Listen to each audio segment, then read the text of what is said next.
So let me begin with inviting first Abhijit, then Poonam, and then Isan from this side of the table.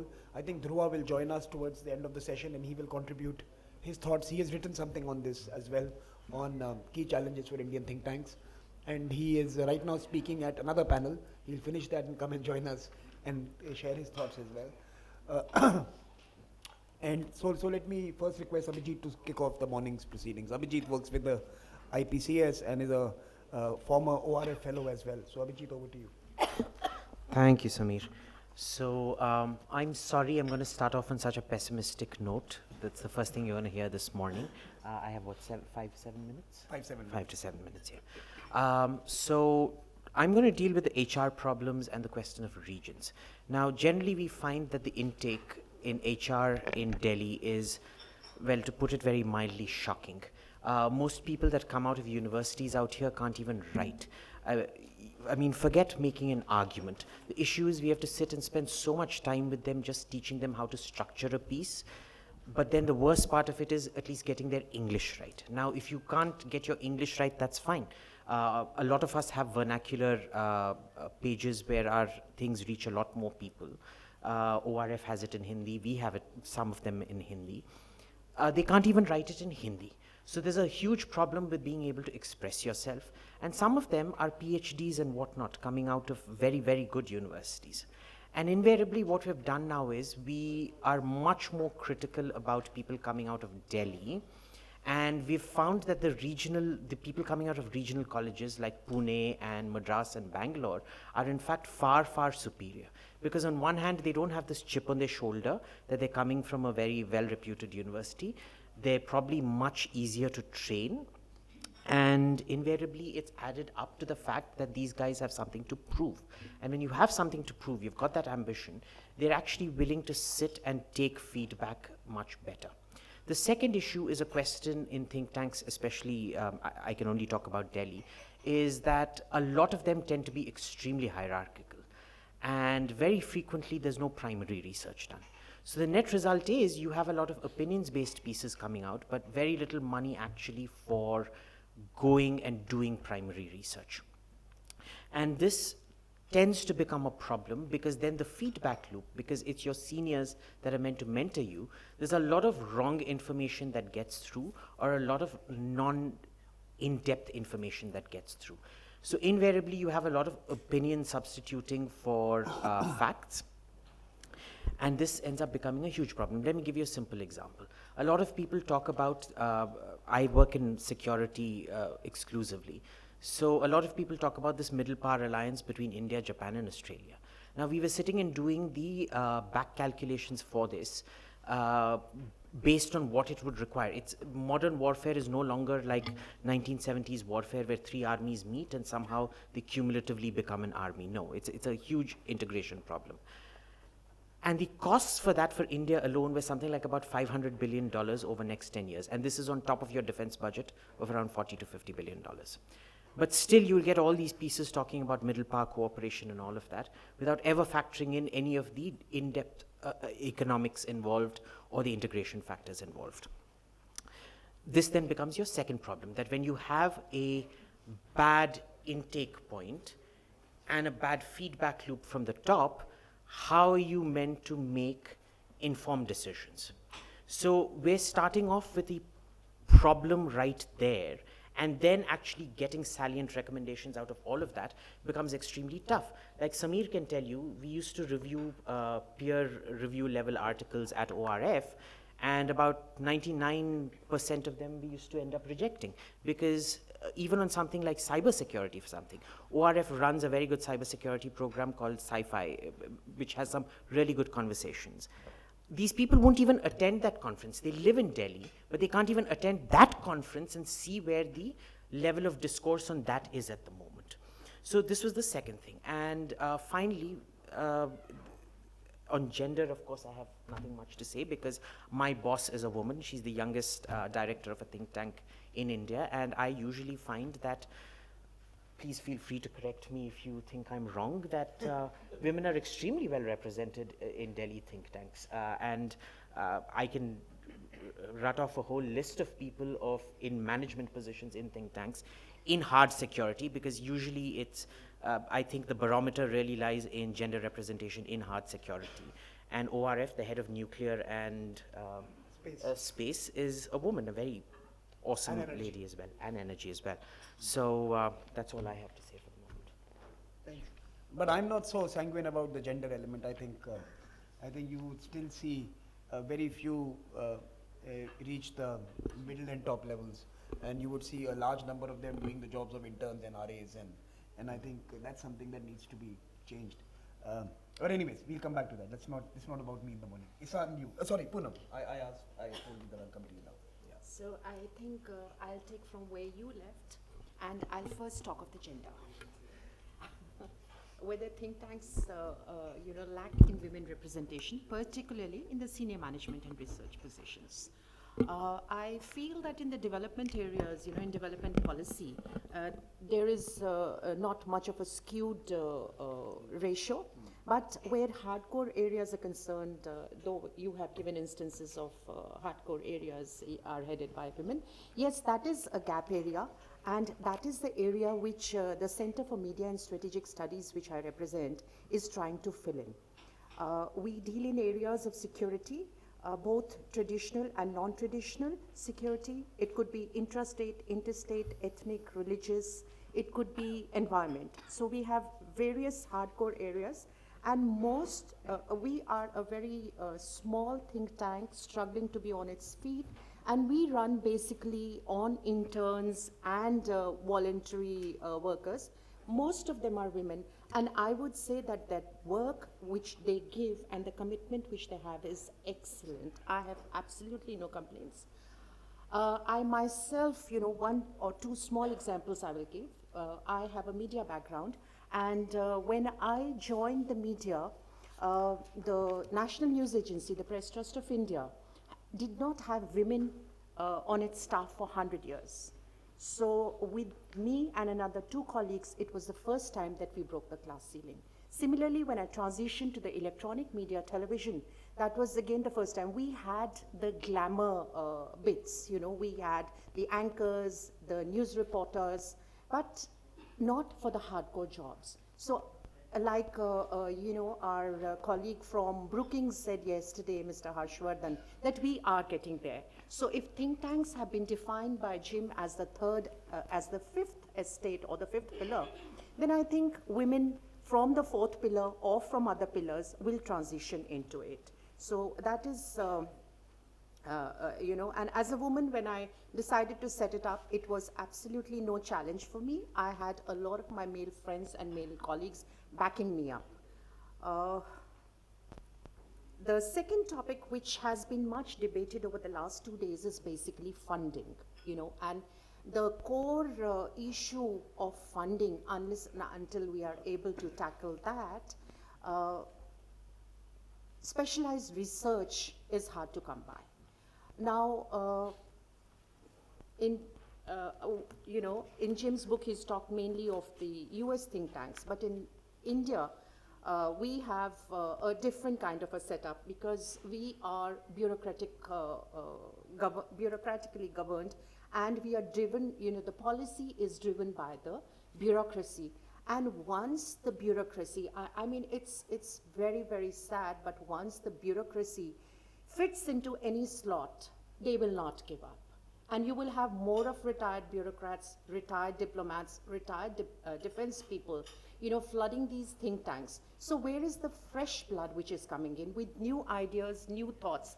And unless and until we are able to inject fresh blood into our think tanks, we would be debating round a table here in a five-star hotel, the same issues, the same points. I'm saying this also because the same people you see on all the television channels, on all the panels every night, they have nothing new to say. Similarly with the newspapers, earlier the ratio of news to advertisements used to be 30 to 70, but as of now, it is the reverse. 70 is advertisement and 30 is news. So where is the scope for well-researched, in-depth, papers or articles at length to be accommodated. So, and that is why I think this kind of downfall of the media has been very, very good for the think tanks. The think tanks have tried to fill in the space which the media has given up. And this is where I would say, yesterday we also talked of technology, how technology can help us cut costs and how technology can be utilized. So instead, it may not go very well with you, Samir, but instead of a roundtable conference like this, we can all sit in our own offices or in our own homes and be debating these issues via the technology. So we'll cut costs on that, and the same amount of resources or finances could go into funding well-meaning research. I have done a little study on the kind of payments which the think tanks make to the researchers. And though we want research, as you said, of international quality, which is very, very important, but the resources which go into funding that research are very minimal. Secondly, in India, I find the other question which you have raised is whether they are metrocentric and why not regional. Probably to my mind, they are metrocentric because the think tanks tend to be closer to the policy makers, and the policy makers are where the seat of governance is, and that probably is the reason why think tanks tend to center in the capital city and in the regional capitals. But if it is a topic like tribals, then I feel there is no point in setting up a think tank here. It is better to go out in the field and set up the think tank there. The other trend which I feel, and I have no answer for that, as to how we can overcome that, is the government supporting for the think tanks. Once you have the government supporting, and let me tell you, I have worked for almost 3 decades in the national broadcaster. Like it or not like it, majority of the people will be kind of overwhelmed as to who's the financer. Anybody who holds the finances will kind of lead your discussion or your research. So how maybe, I would have liked to hear from some of the established senior colleagues here as to how they have overcome these challenges and how they have been able to tread a middle path, balance between objectivity and funding. And the last point which I want to make is about transparency.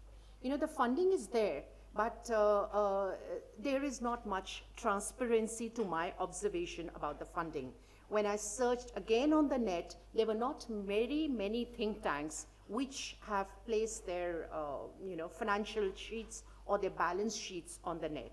So, that's again a gap area. Last point which I'll make is about communication. Much has been said about communication, that we are not able to communicate what is being researched. I feel communication is always a two-way process. It is not a one-way process. So think tanks can, partner with the media, which is what we are doing, particularly the social media, and put that research into very easy to read format and put it for everybody to access it. Another way of handling this could be maybe build opinion leaders, and opinion leaders can then into their own constituency translate the policy into, bring it into everybody's purview. And unless and until we get a feedback from the ground level, that feedback is not reflected in the policy which we are suggesting, will have really no meaning. At this, I will stop, and I'm open for discussion on the other points which have been raised in this panel. Thank you, Poonam. I think you raised interesting questions. You have, in a sense, hit the nail on the head when you've highlighted the tension between objectivity and fundraising, and who drives the agenda. You've also spoken about government support and government funding and access to policymakers as one of the key elements that will decide and implicate the success of think tanks. And of course, you have touched on the gender aspect, which I think we will delve into further. But this morning we are joined by someone who runs a think tank which is supported by the Government of India, Sachin Chaturvedi. He is the Director General of RIS. To me, it is probably one of Delhi's finest institutions. Certainly under his leadership, it is now creating new narratives for the country. He's recently, if I remember correctly, proposed the Asia-Africa Growth Corridor, which is a counter to the OBOR conversation that was dominating this space. And his institution, along with the Government of India, is trying, and the Japanese government, trying to promote this new connectivity complex, which doesn't necessarily compete but integrate various other connectivity streams. So he works with governments, he takes money from them, but he's also a nifty fundraiser. In fact, even before he became the Director General, he was the rainmaker for the institute. He was picking up probably as much money from outside sources as the government was giving him. And he in a sense, his daily battle is to balance objectivity and multiple political economy pressures that he is managed with. So Sachin, over to you to talk about human resources in think tanks, funding in think tanks, and what is the role and the future of think tanking in India. Thanks, Samir. Good morning to all. My apologies for being late. I must congratulate at the outset Samir for this excellent idea of getting all think tanks together. Under Samir's initiative, this is the second time we are coming all together, and I think a similar effort, Samir, was made by our speaker at the Speakers Research Initiative at the Parliament, where issues related to getting all the think tanks together came up, and they could launch what was called as a Speakers Research Initiative to get think tanks together. I think some convergence of some of these initiatives would be extremely important. Having been with the RIS for last almost 27 years, and then of course in between I took several breaks to other think tanks outside India. But I realized that the policy making in India has evolved in a major way. And the watershed came, I think, around 94 when we sealed our destiny with the transition of what was called as from GATT to WTO. The kind of criticism that the Indian government received both from civil society and general public and media in terms of how much we lost out space when WTO negotiations were concluded was something that triggered a major reaction across Ministry of Commerce and Industry, and from there spillovers to other ministries and departments, that it's not the system which knows everything, and it requires specialized inputs for negotiations. And that's where the then Commerce Secretary formed small teams around themes that are of key significance for India's interests at WTO. And I remember 1995, when after coming back from the Marrakesh agreement, K.C. Pant and our current president, who was at that point Commerce Minister of India, had formed a team, and all of us were invited from think tanks to, and there were not many think tanks in 1995. Now it seems so many years, but at that point, a few of us sat down with them, and small teams on agreement on agriculture, and that time NAMA used to be there, the non-agriculture market access. So NAMA and intellectual property rights. 3 issues were identified, teams were formed, and there were just 2 think tanks at that point on the table, RIS and ICRIER, no one else. Then NCR was also roped in. There was no work on WTO, but they were encouraged, and Anil Sharma came up with agriculture. So 3 think tanks, and then the work was divided. But the impact was so severe that almost all international agreements started going through consultations. And several prime ministers then used to ask whether think tank inputs have been obtained. And that compelled the system to bring in sort of public consultations and inputs. Sometimes more emphasis on consulting chambers and taking their inputs, the business chambers to provide inputs. But that really changed the scenario in this country. And now since 2014, we find Prime Minister all the more increasingly drawing upon processes like Raisina Dialogue, trying to bring in inputs from processes which have evolved outside the system. And this has compelled government to think. But the fact is that when you're going for negotiations, you require inputs of those who have been part of the system. So I do not agree with the fact that we can have a sweeping sort of conclusion that retired diplomats or people from the army, etc., are not relevant to think tanks. I think their relevance to the system and to... I never said they were not relevant. No. I'm not contesting your proposition.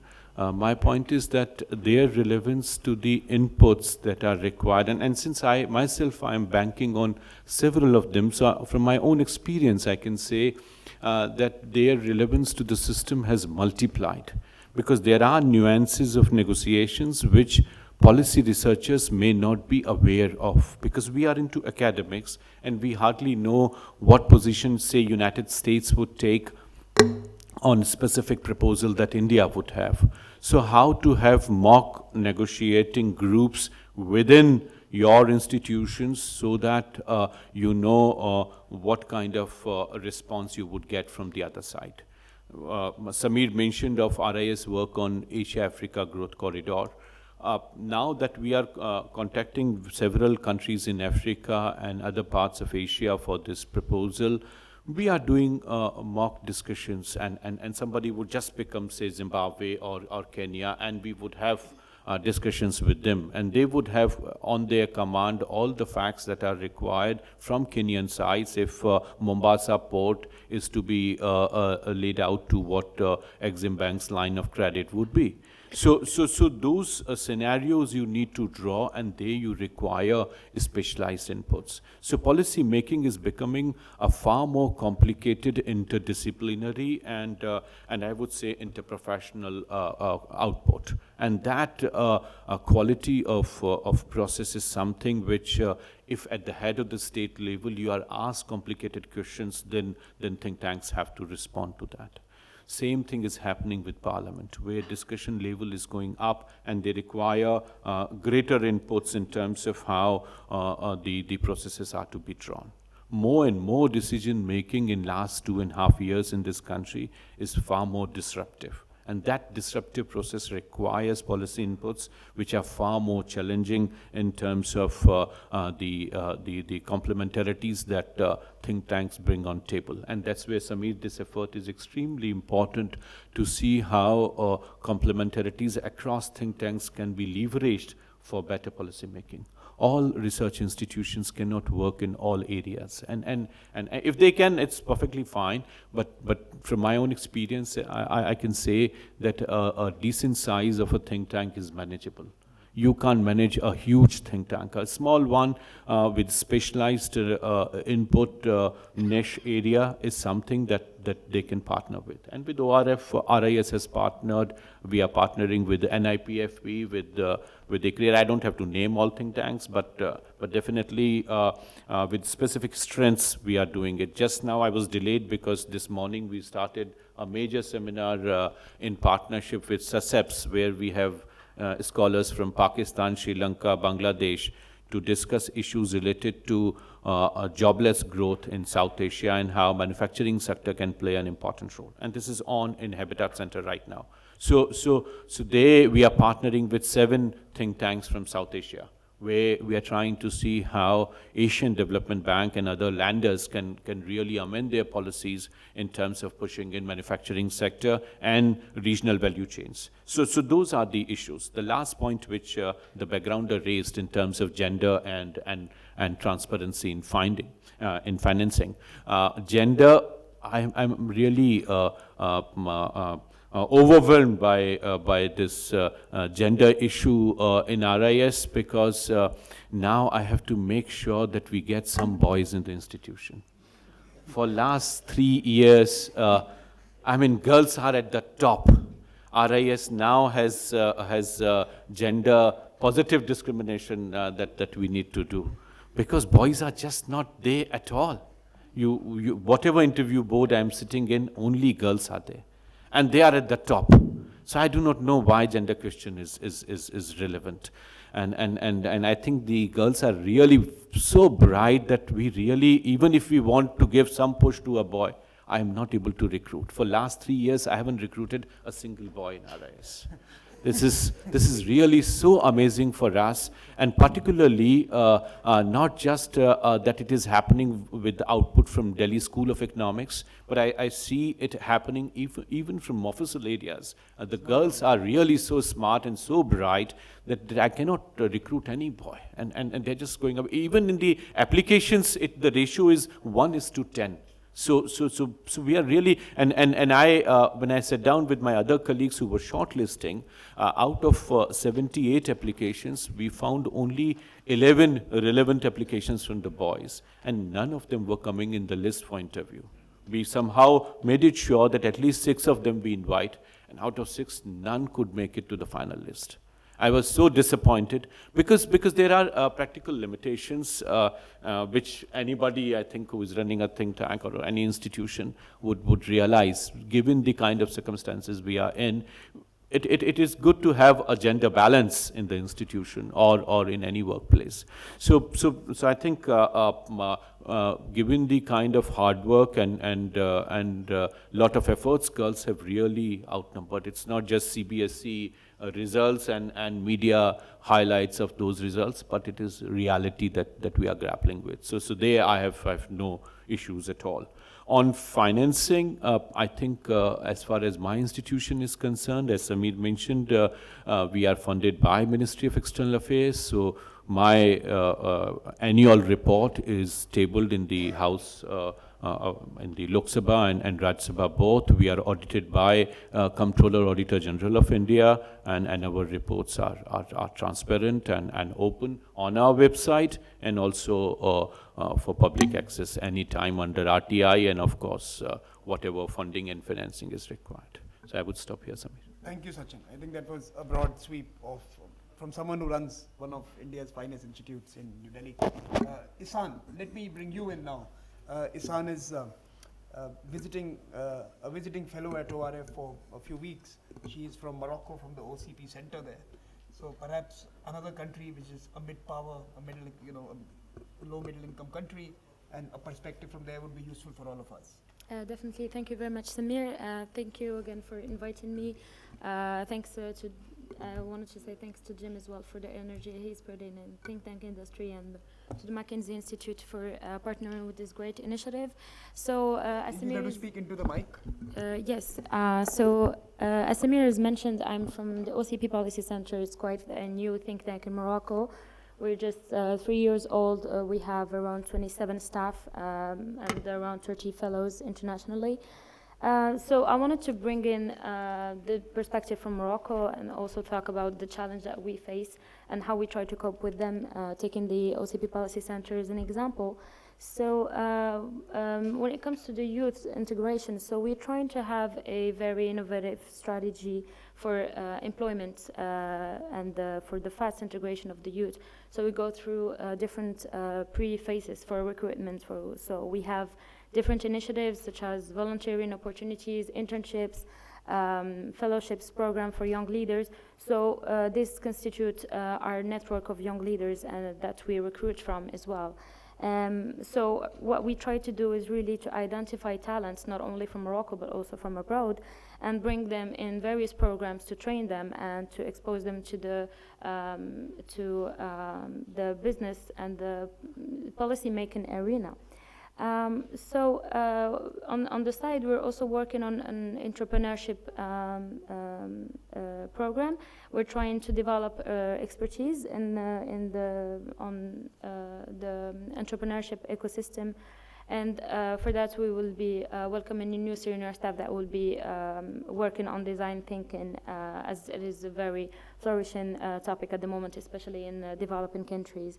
So on the gender balance, we do a lot of efforts in empowering women, and they have just as much initiative or responsibilities as women have. So that's a thing that we're really proud of, and we try to maintain. There was also a question of regional representation. So in Morocco, I mean, so far from here, I've heard a lot of discussion saying it's very Delhi-centered, which is why that's also because the decision making is around those areas. In Morocco, we face the same things where it's very Rabat, Marrakesh, Casablanca-centered. So we try to overcome these issues by fostering partnerships in other cities. And we try to go elsewhere. But that's something also that we look at continentally, so in the African continent, and where we try to go to new countries where we have partnerships and where we conduct activities with the help of partners on the ground. So when it comes to the financial structure, of course, this is an issue that I've heard about a lot, and think tanks as non-profits have this challenge of finding funds. And at the same time, the good thing is that think tanks are aware of the collaborations that are conducted and concluded thanks to their contribution. So this is a resource really for the public and private sector, and at the Policy Center we define ourselves as being a public good that can be used by anyone. So we are very open to ideas, we're open to new opportunities, and of course our work is very relevant to the private sector. If they want to invest in some countries, we'll provide the network, we can provide the research, etc. On this, I wanted to congratulate the IFRI, for instance, for the work that they've done. Françoise talked about it, and they have learned, and they know how to keep the private sector interested in their contribution. So this way they sustain funds as well.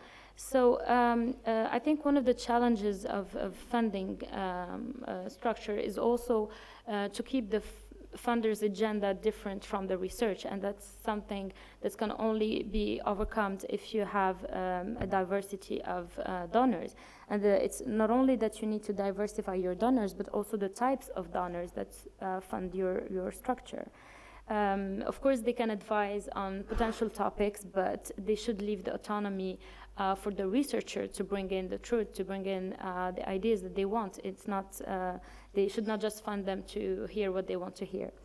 I believe for that, the key is also to have a governance, a well-structured one, and try to avoid bureaucratic or hierarchical structures. And in my opinion, a good funding structure is where a think tank maintains its autonomy, at the same time have a diverse array of funders and donors, and maintains its leadership without serving the interests of the donor. But I'm aware that this is very much an ideal that we are trying to achieve, that we're trying to reach, but it's not necessarily the case today in many think tanks. Lastly, I wanted to say a few words about research and how this can be improved. So our job is, as think tanks, is to create the conversations, to bring new ideas to the table. And the idea also is to bring in a 360-degree view on certain topics by being knowledgeable of the local context, and it's only research that can do that. So we were, for instance, in Morocco, one issue is gender. We've noticed that women are less participating in the economy at large. So for this, we partnered with the Ministry of Finance to come up with a book on gender and growth issues. And this was a great success, and this is something that was done on fact basis. So it was done through research on the ground. And this is of the utmost importance because it's critical to understand the human dynamics and also to understand how the dynamics are on the ground. So when I hear people doing research in think tanks abroad, or in the US, for instance, when we have researchers doing research on some topics, and we ask them, have you been in contact or in touch with the people or with the country that you're writing on, or have you ever visited? They say no. So it's very hard for that research to be credible. It's very hard to make a contribution about something that you just hear or you just read from behind your desk. So what we try to do, and this is thanks to our fellows that are abroad in different countries, thanks to our partners, we try to bring in this knowledge gap. We try to bring different topics around the table from over the world and build our research on that. And also another point that is very important is that we need to bridge between disciplines as well, because okay, but when we do research on just economy or just international relations or just geopolitics, there is always some scientific credibility that's needed. And also we've tried to do that with IFRI. We did roundtables that are cross views between economics and international relations. And that's very important. And when we publish research, we try always to bring in both disciplines together. So we'll look at economy with sociology. We'll look at geopolitics and security and things like that. So one last thing I wanted to conclude on is that we're trying to bring in a perspective from the South. We're not we're open to ideas from elsewhere, but we try to shape our own narrative. And this can only be done on the ground with the help of policymakers, with the help of young leaders, and with the help of the fellows that are everywhere. So really our work is to talk about ideas globally from the perspective of Morocco being as a middle-income country from the south. So I think this is very important for research improvement. Mr. South is sitting next to you. He's the man who fuels India's South-South partnership. So you must catch up with him during your trip. Dhruv, join us. But one quick question before I turn it to Abhijit for a two-finger intervention and Dhruv for his presentation. You've heard here I think two issues. One is the role of ex-bureaucrats, retired army personnel. You heard about it yesterday when the principal economic advisor went after people my age and above. And you heard this morning also. So do you have any similar debates taking place in Morocco in your in fact, at the policy centers, some of our fellows are retired as well. But I think through the discussions we've had so far about this question, the issue is not to have those people. We need their expertise, their experience. They bring in expertise, they bring in experience, and they bring in advice as well. So I think it's very important to have them. But we have them as fellows who are here to advise, to help on research, to do research if they can, but they are not setting the agenda of the think tank. And that's where I think it's important to make a distinction. Okay. I think we have more of an American system where you would see prominent bureaucrats and ambassadors and others take leadership role in many think tanks in Delhi. Dhruv, over to you. You know the... Abhijit had an intervention, yes, sorry, two-finger intervention, and then to you. Just adding to the importance of retired folk in this whole discourse, we particularly, because a lot of what we do at IPCS is capacity building, and that capacity building is in very niche areas like nuclear, where we act as the interpretive role for the outside world to India rather than of India to the outside world. And there what happens is there's usually such a dearth of narratives that a lot of our funding comes for capacity building on that particular role. And this is where getting retired folk in there is extremely important, because what it does is it draws almost like an intelligence mapping of opposition to certain points of view within the system. We have retired military people, retired bureaucrats, retired diplomats. On one hand, it gets you a door into the system, into current thinking. And on the other, it builds up every time we come up with recommendations, we get a focus group of retired military diplomats and all of that. and we run these suggestions through them. So just like what you said you did about getting somebody to play the role of Zimbabwe, we get these people to play different roles, throw it at them, and then we're able to work through it and even refine the argument to a point where government resistance to any ideas is minimized as far as possible. Good, so I am more certain about my future. Dhruva. Thank you, Samir.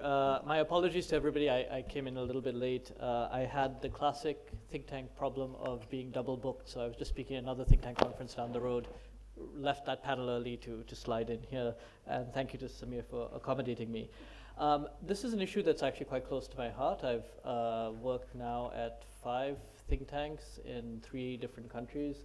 I've worked with another 20 plus at least in different capacities and on different projects.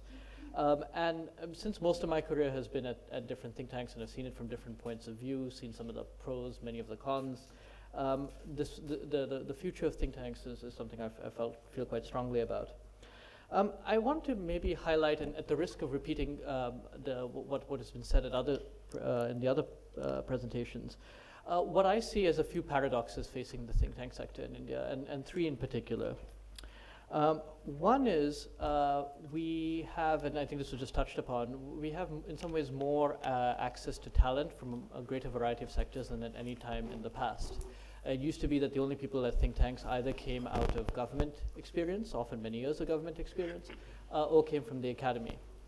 And now we see people coming, I mean, you see this at ORF and other places, you see people coming from the media, you see people coming from the private sector with more of a business background.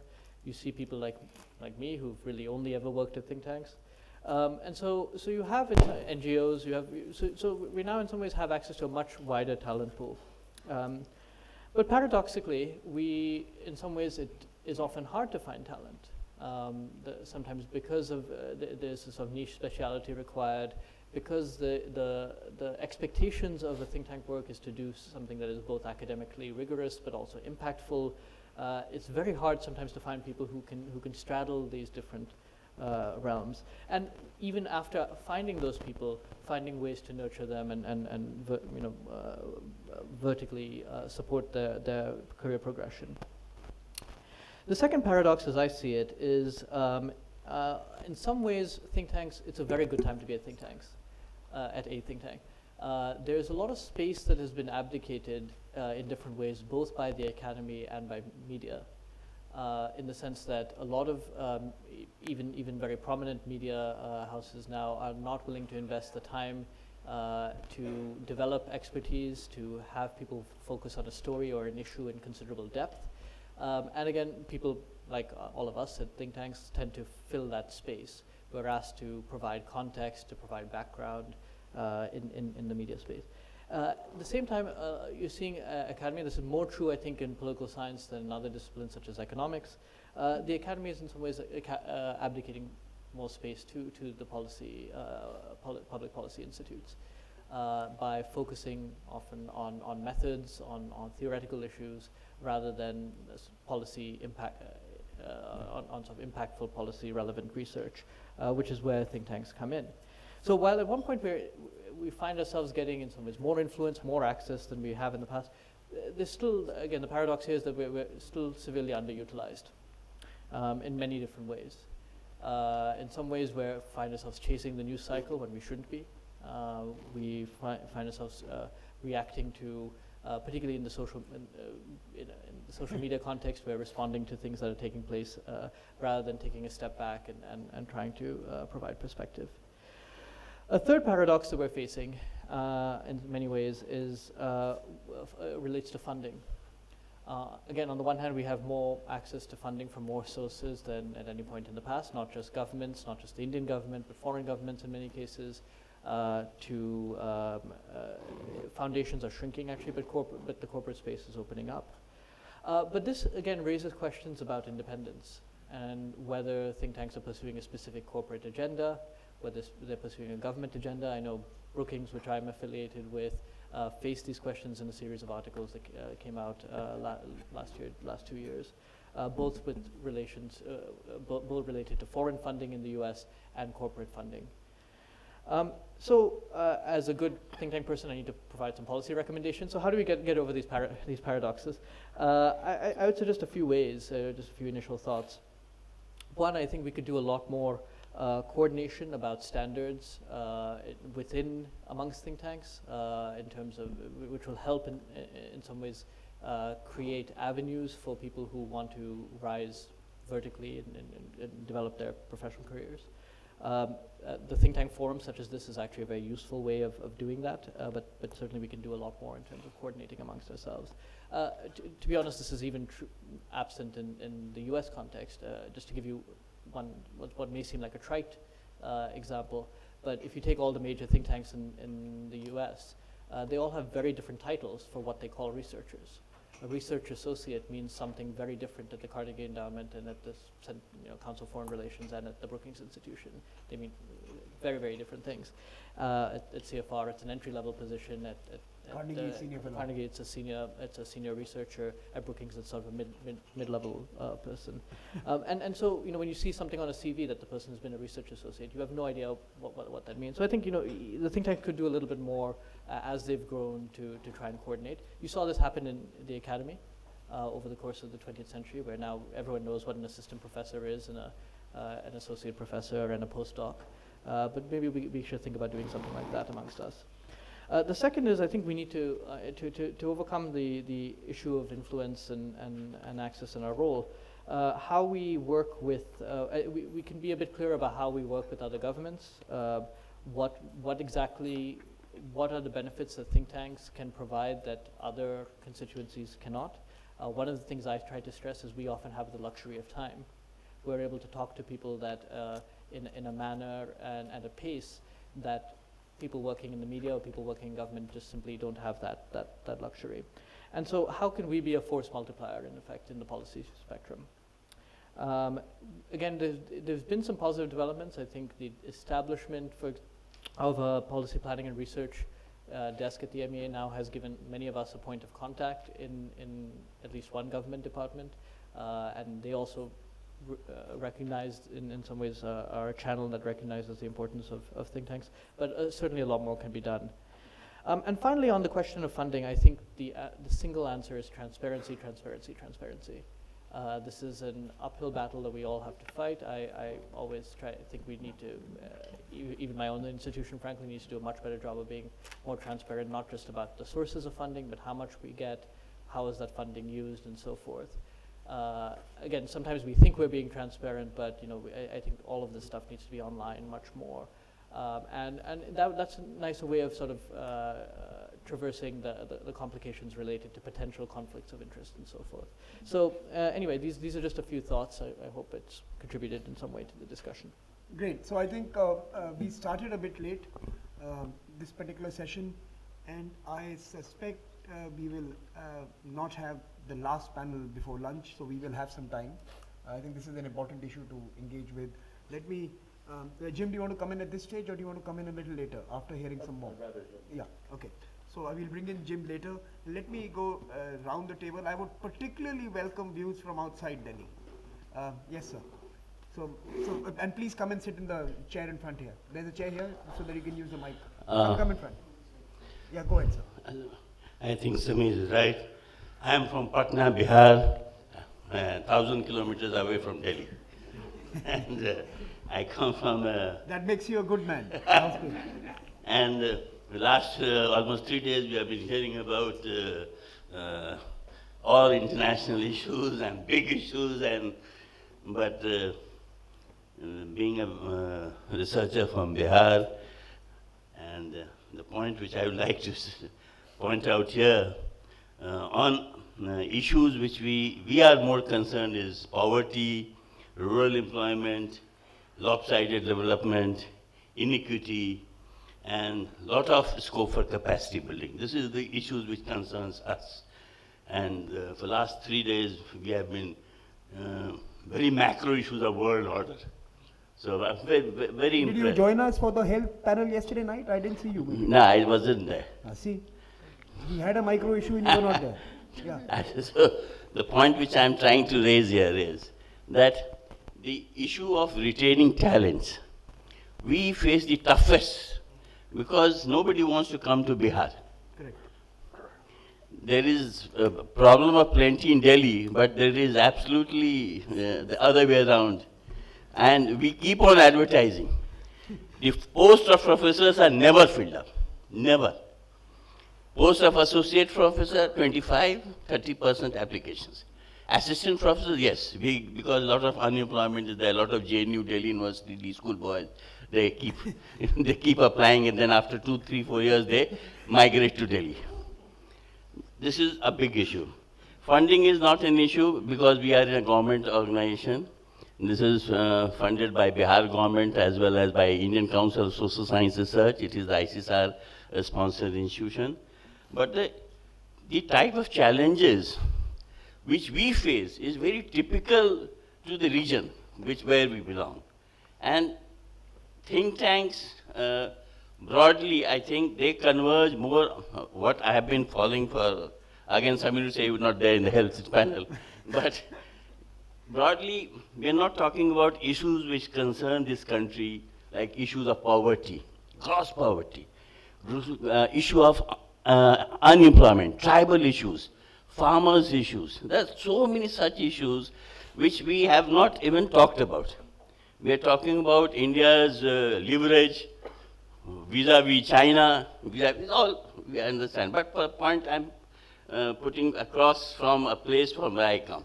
Those issues which we are concerned with and which we are struggling with, almost 60-year-old social science research institution, and we find the issues which were there right after independence are still existing there, and which engages us to the extent that we feel that somewhere it is a gap is increasing between center and the states, and especially the states which belong to the backward region. So think tanks should also think about how to mainstream these states and bring them in the middle, and how to bring these institutions with the discussions of the national issues, along with the regional issues and the local issues. That is my concern. Thank you. So just for the transcript, I'm repeating the 2-3 important points you made. One, you believe that the agenda of think tanks flowing out of Delhi does not necessarily take into account some of the key issues that you would like agitated and discussed and debated. A very strong point. So Delhi agenda is overwhelming regional conversations. Second issue that you raise is that talent and sourcing talent to places in regions such as Bihar is even more difficult, right? And the third you are saying is that we should in Delhi find ways to integrate institutions from your region into our events and our conferences and our research programs here. So we need to reach out. That is why I'm really grateful to my friend who motivated me to participate in the first summit from all the way from Philadelphia. He kept on putting his email and he got me here. And he insisted this time also that you must participate. I was not giving confirmation. He said, you have not confirmed. I said, last experience was not good because they don't talk anything about our region. They talk only about China or Pakistan. So next time when you I'm being very frank. Look, Samir, I didn't want to embarrass anybody here. No. I am not embarrassed. If I was embarrassed, I would not be in the business of think tanking. You are nowhere near embarrassing now. But I think it's a good point, and this whole session is meant to help each other. And I think it might be a great idea, Jim, next time to have 10-minute interventions from people from different parts of the country, so that they can bring in their issues and address the entire group. So while we can have these big breakouts and sessions, etc., let us give 7, 8, 10 different regions of the country 10 to 15-minute plenary addresses to bring to our attention issues they believe are important. I think it's, thank you for intervening. And you don't embarrass me at all. I have embarrassed myself worse. Okay. Someone else from outside Delhi. Yeah. Good morning to everyone, and I come from Chennai. I'm the director of Chennai Center for China Studies. I wore the uniform for 34 years. Sachin and Abhijit have said, it's a good idea. Last 12 years I've been in think tanks. I started my innings with ORF. I was with 3 years ORF here, and then I moved on to Center for Asia Studies. And then presently I'm looking after Chennai Center for China Studies and also the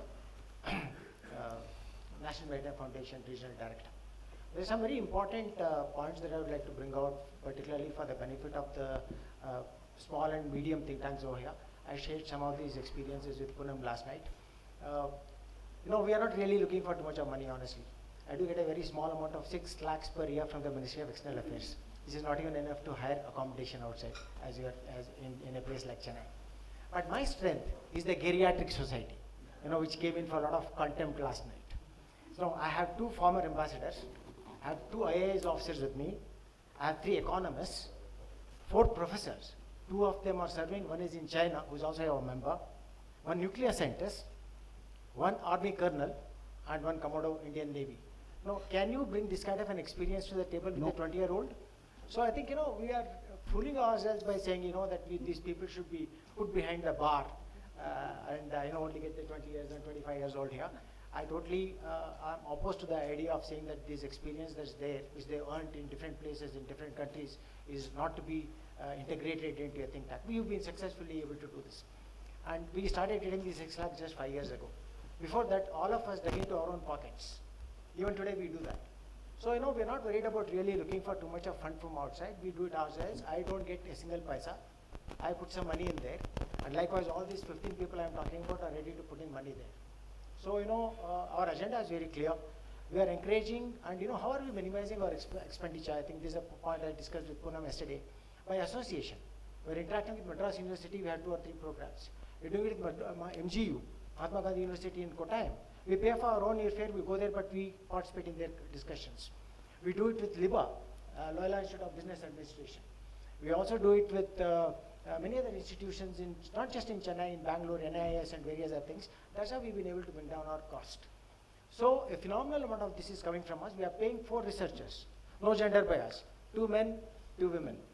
They are there and they're contributing very well. I just gave some of the books that have been written by these interns this morning to Jim. We brought out about 5 or 6 books by these interns. Like Abhijit, I endorsed Abhijit. I don't have to look at their English and their occasional papers anymore with the kind of scrutiny that's required perhaps in Delhi. So they're very good when they come. And they're obviously trying to add to their CV, it's fine. One of them is now going off to China for a PhD from my institute. And another one is now trying to pursue IFS. So, this is a kind of talent that's available. I think it's for us, it's for our innovative abilities to get them on board and work. Some 210 odd articles have been published in the Chennai Center for China Studies website, and it's widely read globally. We've had 10 interns who come down to Chennai, including from US and South Sudan, to do internships with us, and they have written articles.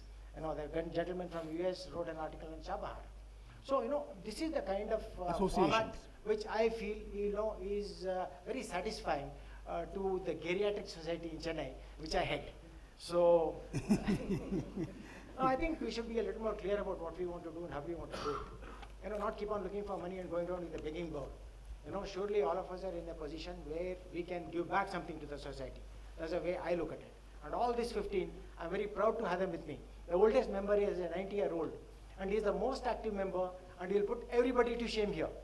Every day he's responsive. He writes for Rediff Mail, he writes every other article, and I'm so happy that he's our patron. And when I can take his name, is Mr. B.S. Raghavan, some of you would have heard, who is IAS officer, and he's the most active person out there. So the recommendation that I'd like to make over here is, let's get these youth interested in joining us, and we will add to their worth by guiding them. It's not that all these 15 have all the expertise that's available for guiding them. Where we do not have the expertise, we seek it from outside. Okay. And they're ready, and they do it. So that's all I wanted to say. I think it's very useful for people who would like to move forward in this direction. Thank you. Okay, now let me go to Bangalore, and then I'll come back to Chennai. But let me go to Bangalore. Yeah, hi, I'm Bharat from Fields of View in Bangalore. Just to quickly add to a few issues. Because our work is at the intersection of different disciplines, engineering, social science, computation, art, the challenge that we have is getting people to work on this, in this area. Disciplinary silos in India are large, concrete, and ossified over a few centuries, if not a few decades. The challenge that we have is, pardon me if somebody feels offended, but anybody over 40 just refuses to work with somebody from another discipline. It's a huge challenge for us. because like everybody's been rightly pointing out, people with experience add a lot of value, but the challenge that we have is how do you get an economist to work with a computational scientist to work with somebody who does visual design, right? It's a huge challenge, and that's been one of our stumbling blocks over the last 5 years. The second issue is, I think, something that was touched upon yesterday as well, and that we're doing right now is this distance to Delhi that I keep talking about. What that does is two things.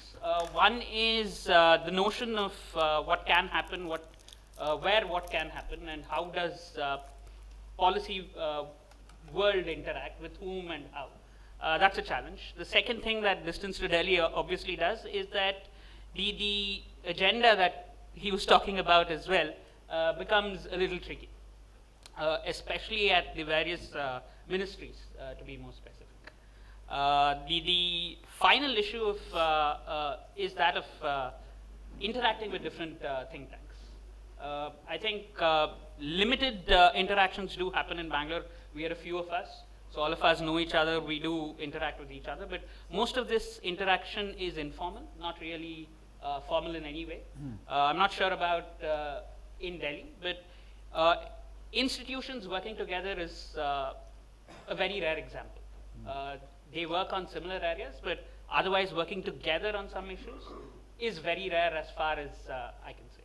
Yeah. And I think that's for the much maligned Delhi community. I think that's a lesson for other cities, that we do tend to interact, engage, and work together. So while we may have many shortcomings, I think what we have done successfully in the last 5, 7, 8 years is to create a very robust think tank cluster.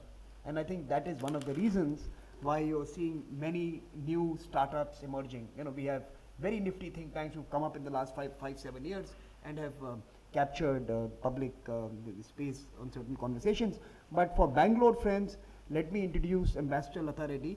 I'm not giving her the mic right now because I want to go to some other people with the hand, but she is a distinguished fellow at ORF, and she has the drive to create a conversation in Bangalore, bringing together all of you and us from Delhi, some of us from Delhi, and to do it every month, or to create a monthly program where we can take some key issues that matter to Bangalore and to that region, and get people from Delhi to that city. So she wants to do that. Please work with her, support her, and I'm sure we can create a Bangalore property from ORF with some support from us, so that it becomes a sustainable program going forward.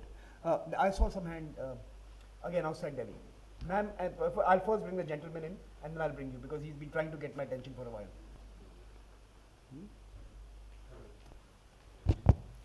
Thanks, Samir. I'm Dhanu Raj. I'm from Cochin, probably the most southernmost part of India. We are 2,000 kilometers away from Delhi, so that makes us different from all the Delhi-based think tanks. I'm somebody who was a startup guy in 2004, set up a think tank without knowing what is think tank business all about.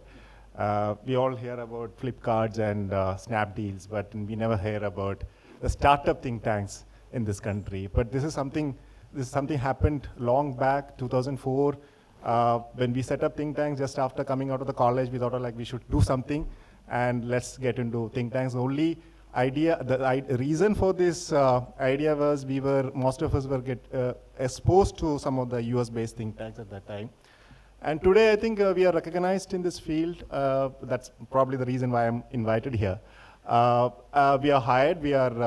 Many governments, many state governments are in conversation with us. We help them, we advise them, and the areas of expertise that we have. Some of my colleagues write frequently on media.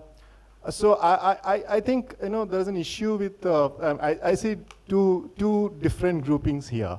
One is Delhi-based groups. I'm invited to many of the international platforms because I'm not from Delhi. I got the opportunity to speak on various international forums, even abroad, because you are not maligned with the Delhi think tank circuits. So just to add to some of the points, I think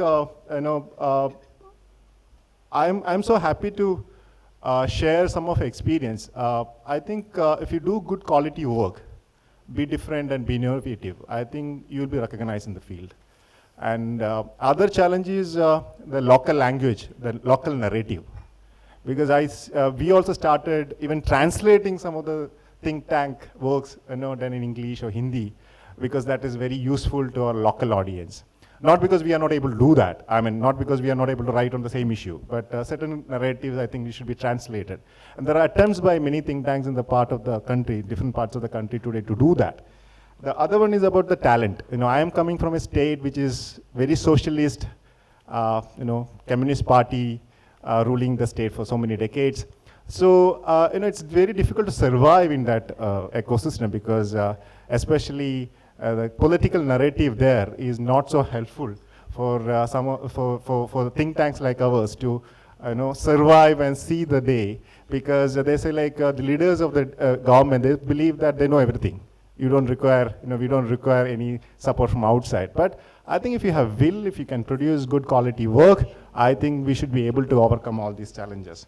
And if you do good programs, I'm sure youngsters, interns, they come and join you from all across the world. I get interns from all over the world. I have at least 10 all told doing PhDs in public policy in all the Ivy League universities in the world.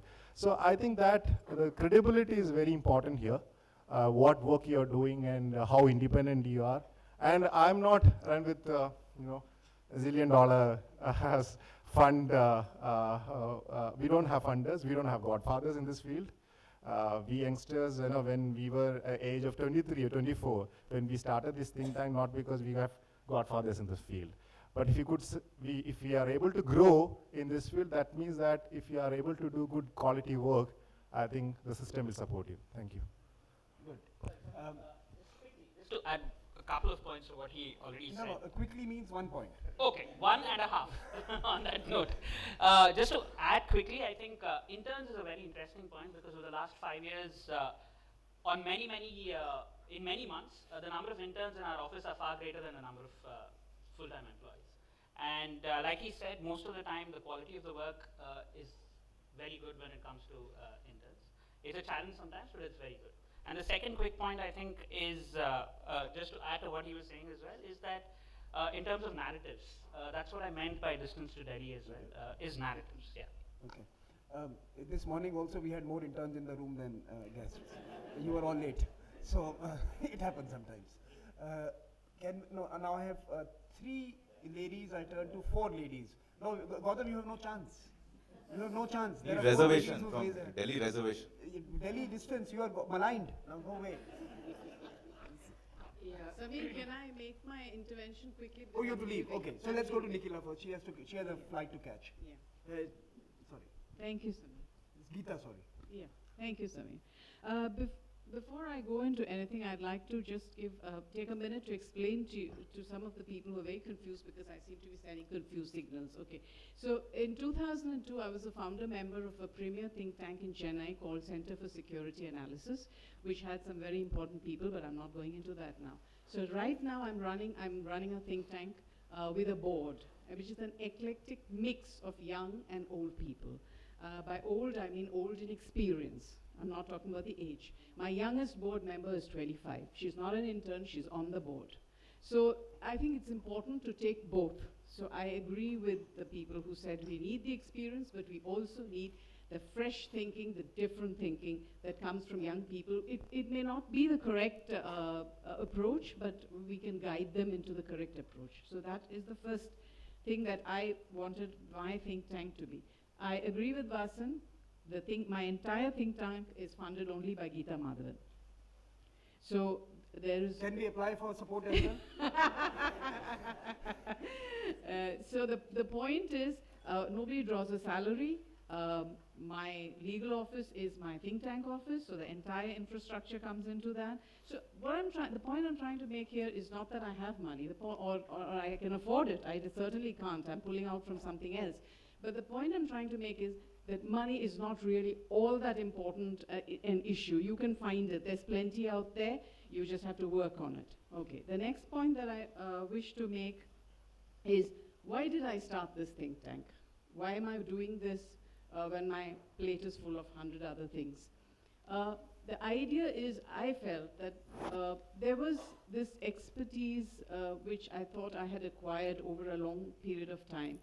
And I needed to straddle two different issues. One was international law and one was strategic analysis. And there was this huge place waiting for that, because you have a lot of policy thinkers, but bringing it on into a different, like you say, multidisciplinary, or whatever word you want to use, whatever jargon suits you.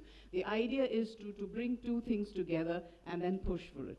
Why I'm saying is that today I find a lot of think tanks are doing repetitive work. They're the same, they've got different, there's an alphabet soup out there, but they're all plugging the same stuff over and over and over again. So I look at something and I say, OBOR, okay, move on.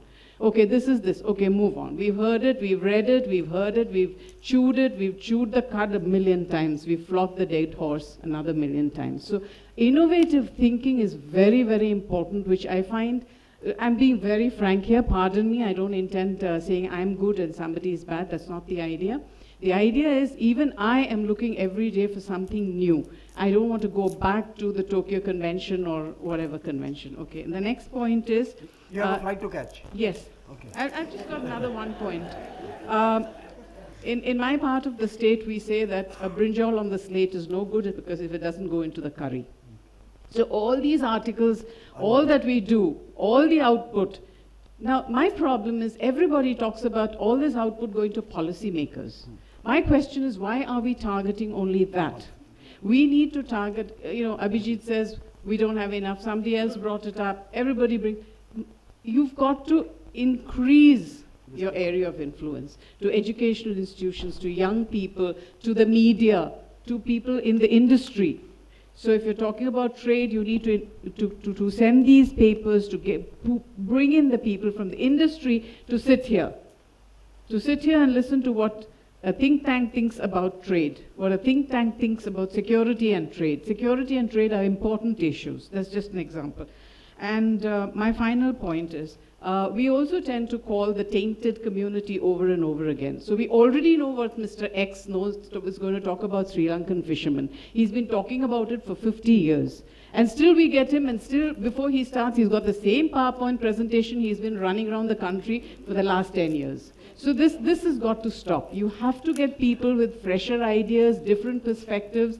This is something we've got to cut. I think you make a valid point there, and I think... yeah, so cut out the deadwood and scout for fresh talent. Yeah. And as I said, I have a flight to catch. No, Thank you you, have a flight Samir. to catch, and you have to write for me. So you have a Yes, flight done, to catch. Samir, but I normally, I'm a lawyer, I charge by the word. I pay for the good word.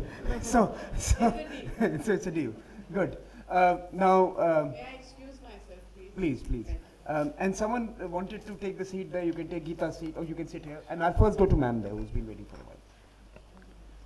See, Men, don't raise your hands. I'm not even looking at you. There are yeah, 4 women with hands, and that's my bias. I'm Indira Hirve, and I come from Center for Development Alternatives. Of course, initially I studied in Delhi School of Economics, and that those contacts maybe helps in some ways, but that doesn't last for long because you have to perform, you have to do some work, and then you can get contacts.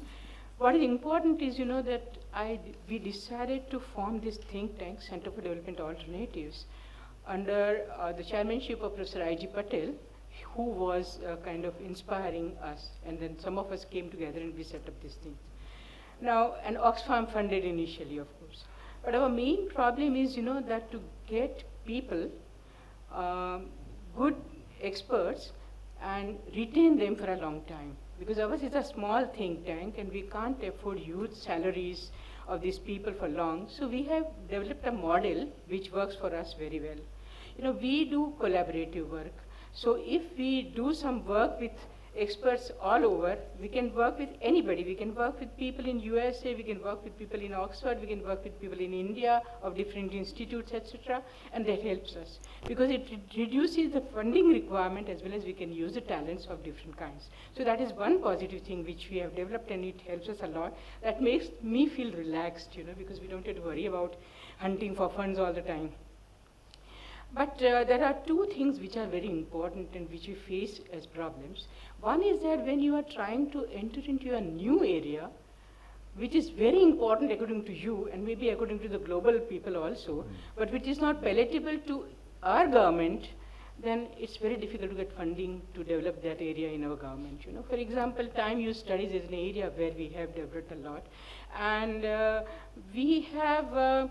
I mean, for example, we are consultants with UNST, with ACLEC, with ILO, with UNESCAPE, UNECA, whatever you say, wherever this work is done, we are there and we help them. We are also consultant to different countries where they invite us for this kind of work. But India is not doing that work because though it's a priority area, it's not just for women or welfare, it's macroeconomics and it's very important. Government is not accepting, and that's our problem, that we can't get funding for new area which is not palatable to this. And we feel that this is an area which must develop in India because others are doing so well. Why are we lagging behind? But we are not able to do that, that's one problem. And second problem is that, you know, when we want to do something not palatable to the government, it's very difficult to get funding. You know, for example, we wanted to work on Gujarat model. Being in Gujarat, we would like to work on Gujarat model. And some of us people together, you know, from some people from IIM, some people from JNU, some people from GIDR, and local institutes all gathered together, and we wanted to do this. We didn't get any funding for that. And we got some nominal funding for a small seminar, but later on we kind of used our own time for that. So that's what happens, that you have to use your own time work freely for that kind of a thing. And then we of course brought out a book which is published by Oxford, etc. But the problem is this, that if you want to work for non-palatable thing, it's very difficult to get funding.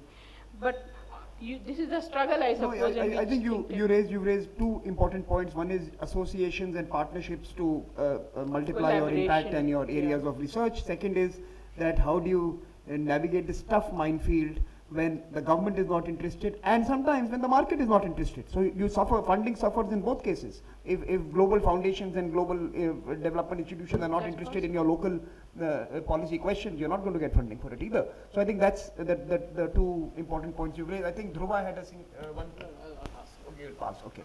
Okay. We'll come back to your final words. 1 minute each. Yes, and the two of you here. Hi, this is Susan from Cuts International. We have offices in Jaipur and Kolkata. See, Cuts is everywhere. I'm not going to believe the sob story of Cuts. You are everywhere. So now go ahead. Right. So one point that I definitely wanted to point out, and it hasn't been represented enough, is because the solidarity that women researchers have within institutions is something that might be absent, say, in Delhi think tanks, but might be available in offshore, other state think tanks, simply for the fact that in Delhi, if you are already there in the senior management of the think tank, that definitely means that you're financially well off, and that sort of sets it off, vis-a-vis based out of, say, Bihar or Jaipur for that matter. So definitely the solidarity that women researchers, be it married or single, they have among themselves, that system is something that cannot be matched, even if you want to recruit just women researchers in Delhi or not in Delhi. I just wanted to flag that. As a man, I have no comment to make. That would be mansplaining. And only one well off in any think tank, any part in the country is Manjeet Kriplani. She can talk to you later about it. But go ahead. Good morning, everyone. My name is Mithila Dikshit, and I work for Center for Study of Science, Technology and Policy. We started in Bangalore 10 years back, and recently, few months back, we opened a branch in Noida. And we work in energy infrastructure and climate adaptation and few other areas like security and governance.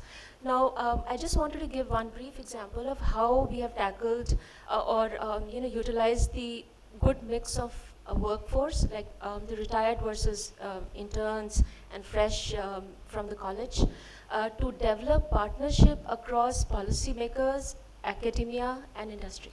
So since I work in the energy area, I'll give you one brief example, just a few lines, that we are a knowledge partner with Government of Karnataka and working in one project, for instance, in electrification of, as of now, we have 25 unelectrified villages in Karnataka as we speak.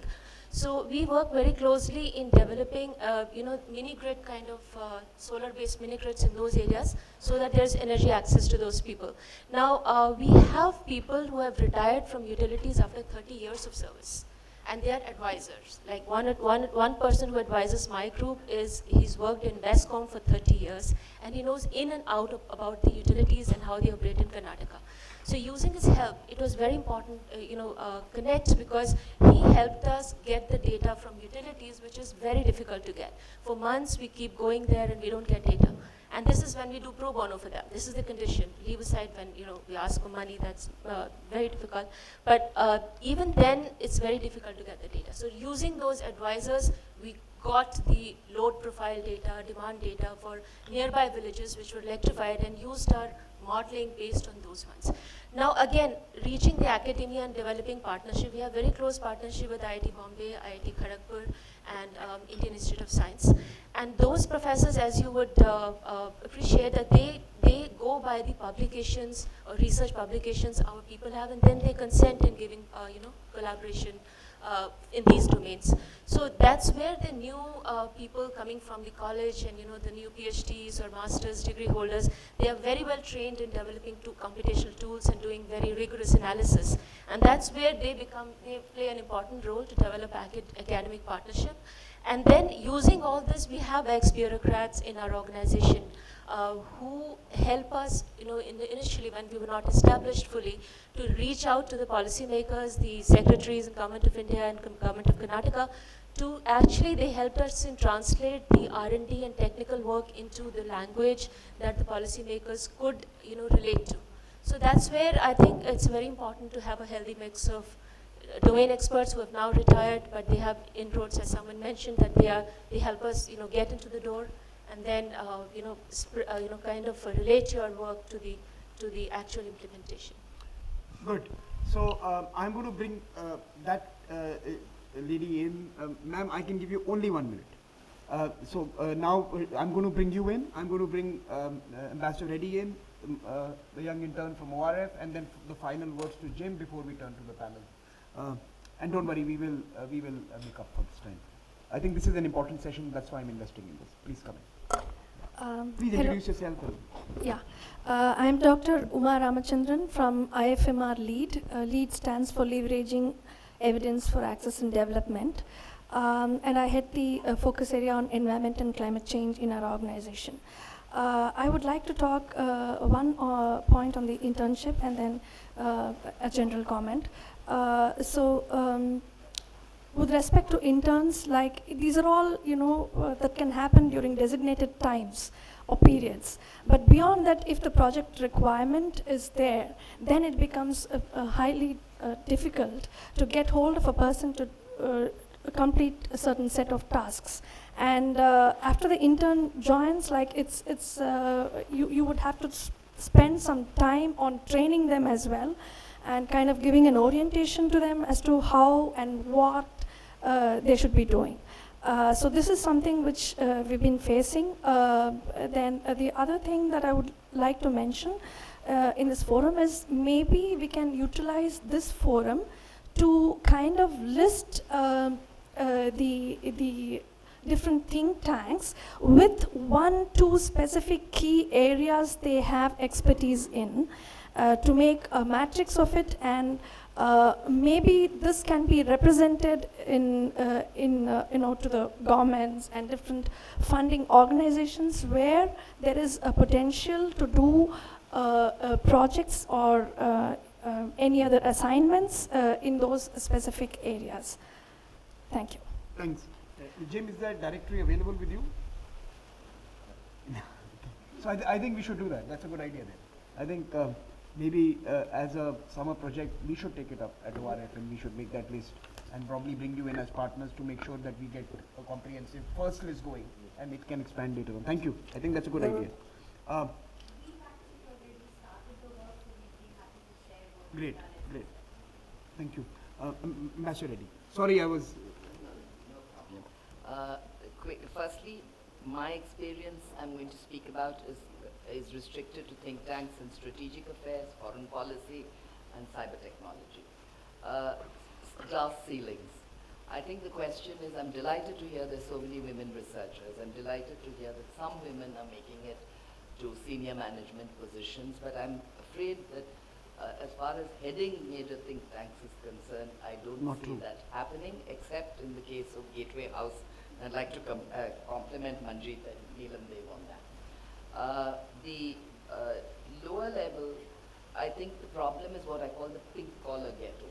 You know, it's a traditional thing that you get a lot of women working as secretaries, executive assistants, nurses, and the traditional sort of helpmate role of the woman. So that's one. Secondly, I think it's very much a reflection of what happens in the ecosystem in which think tanks function. Again, let me add the caveat that I'm talking about strategic affairs, foreign policy, and strategic technologies. Look at what happens in government, for example. Do you have hard security and technology issues, strategic technology issues being handled by women at the very top level? The answer is no. When did India have a woman NSA? Not a woman NSA. You had a woman Deputy deputy NSA? NSA. I was going to say that's one exception, but we've had no defense secretary, you've had no home secretary, you've had no intelligence agency being headed by a woman, you've had no NSA, and no top position in PMO for a very long time. And foreign policy and MEA, I have to say, though I'm a former diplomat, that they are the honorable exception, because you've had a lot of women foreign secretaries, you've had women to China, women to US, but you've not had a woman ambassador to Pakistan, which I think is the real deal maker.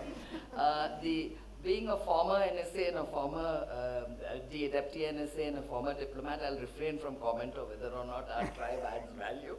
And I'd like to finally end by saying I'd be delighted to coordinate between think tanks in Bangalore. This is a long time dream of mine. And we'll Please come to Chennai also.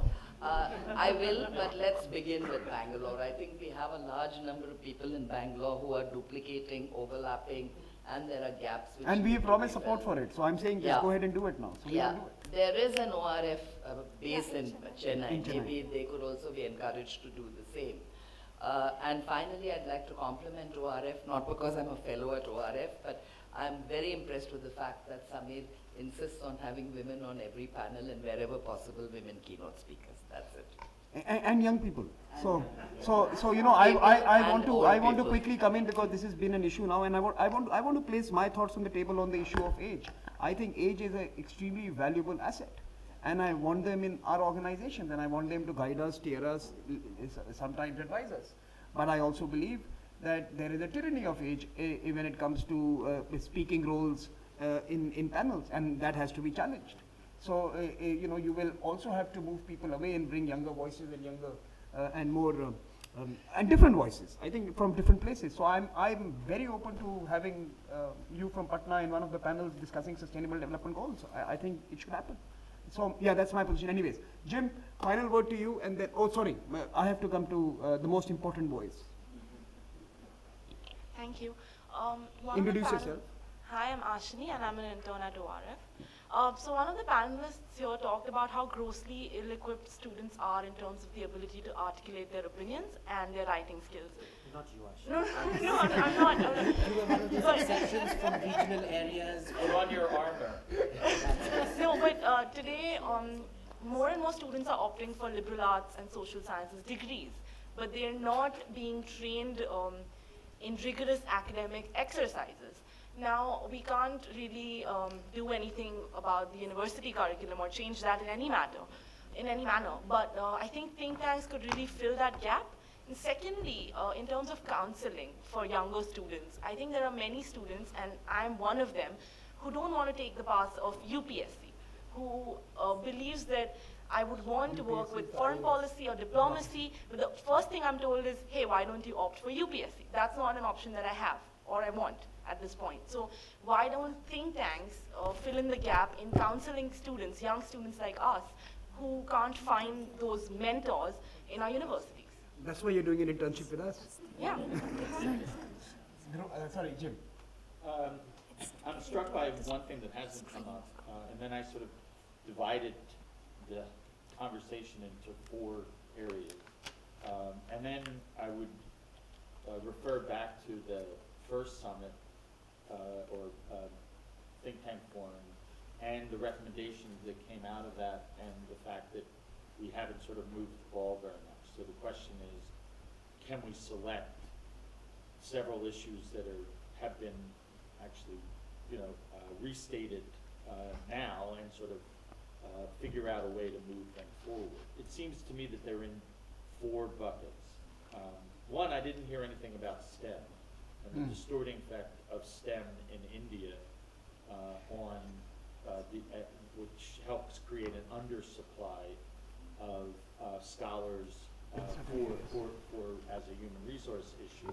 And the most compelling moment in the last summit was, and the woman who said this may be here, that her parents, when she went to tell them that she was going to get a PhD in economics, were they're totally despondent by that prospect, which to me was incredible that, because of the overemphasis on STEM. So in terms of the 4 buckets, one is is fundraising or funding. And it seems to me that one came up, and these I would suggest are not unique. None of these are unique to India. Some of them are, but the vast majority of them are not. One was mentioned, the need for bridge funding. For those issues that are either out on the horizon or that people haven't gotten, in focus, the need for that. And that is something that I think, and I think there was a tremendous opportunity last night to see some of these and to put these into a short brief and a group go to and seize the sort of challenge that was posed last night. The second is how to diversify funding, both in terms of conceptually, where do you diversify, and then strategies to do that. And the interrelationship, which has come up repeatedly, and I would suggest that transparency is not what you should be focusing on. There has to be a holistic approach if you truly want transparency. That, the Transparify has gotten people to, and the New York Times, and the motives of those people are questionable. Transparify is questionable because it's sole sourced by Soros, so you have to figure, and grew full-born in Tbilisi, Georgia, of all places, with a full staff, so one has to raise questions about that. What is central is the issue of quality, independence, and integrity, and how think tanks achieve that and maintain that. And we have done a great deal of work on that, and it can be transferred based on what other institutions have already done in a more comprehensive and holistic way. And so it's not, when we say transparency and people say, show me all your donors, that doesn't really help unless you have a mechanism to have a firewall and policies in terms of, so it's more comprehensive is the point. The second area is HR, the issues of training in terms of how do you address basic skills and then research skills, and those in terms of policy. There's a series of things that could be done that should be taken over or initiated by think tanks. The mid-career question, exchanges, which were identified at the last summit, and this whole question that keeps coming up by the speaker last night, and in terms of the younger generation versus the older generation, and in terms of how do you shake up the think tank establishment, government affiliated and funding think tanks. And one of the things clearly is with intellectual and tech shock troops that will go in, and how do you essentially do that, and who funds that? It seems that there was an opportunity last night that can be seized to do that. And then related to that is harnessing technology for research and engagement. How do we get, and there are technologies out there, how do we share that and then transfer that across institutions? And then there's a whole range of, I think, community-wide issues, which would be the fourth bucket, which is one, policies and sharing and setting standards that are reasonable for India on transparency, standardization in terms of positions at think tanks, both within, India and outside.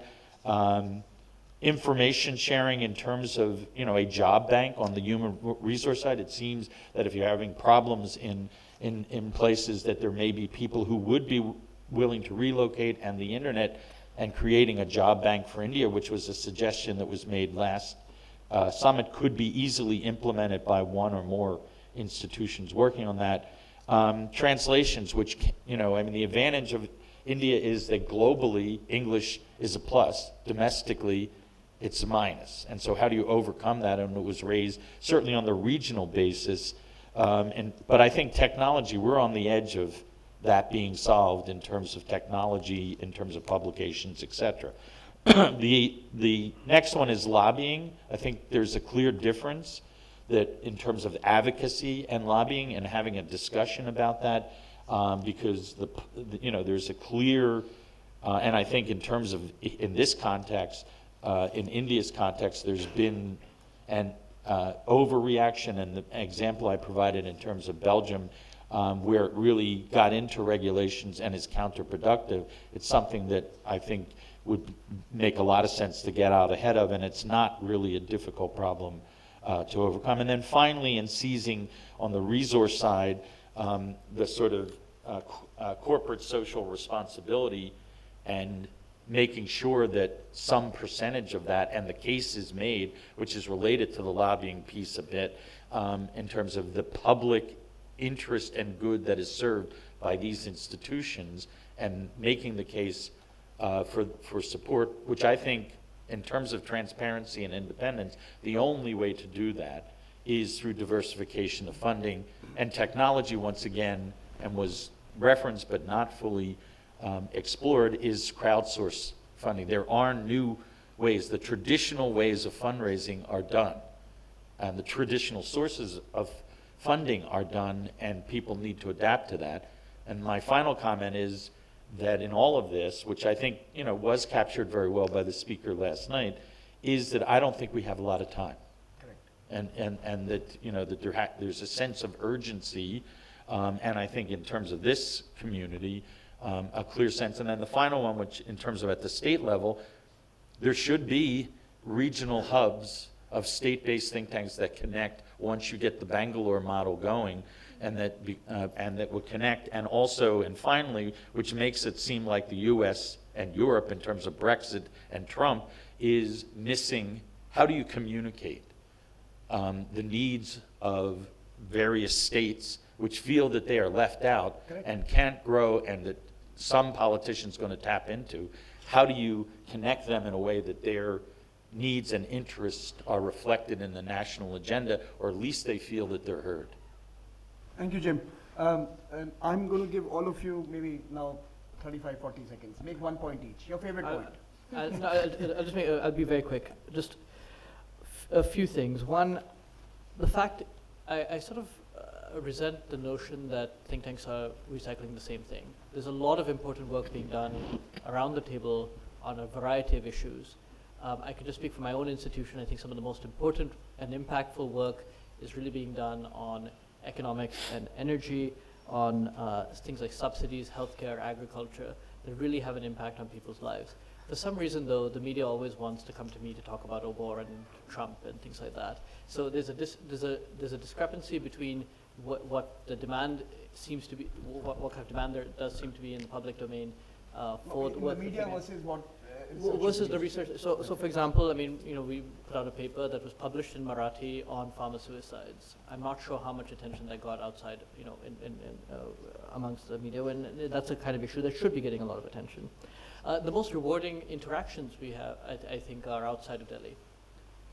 There's a huge demand and hunger for that. And the problem there is simply funding in many cases. It's more expensive to do a security conference in Bhopal or Gandhinagar than it is to do it in Delhi, which has the infrastructure, it has people here already.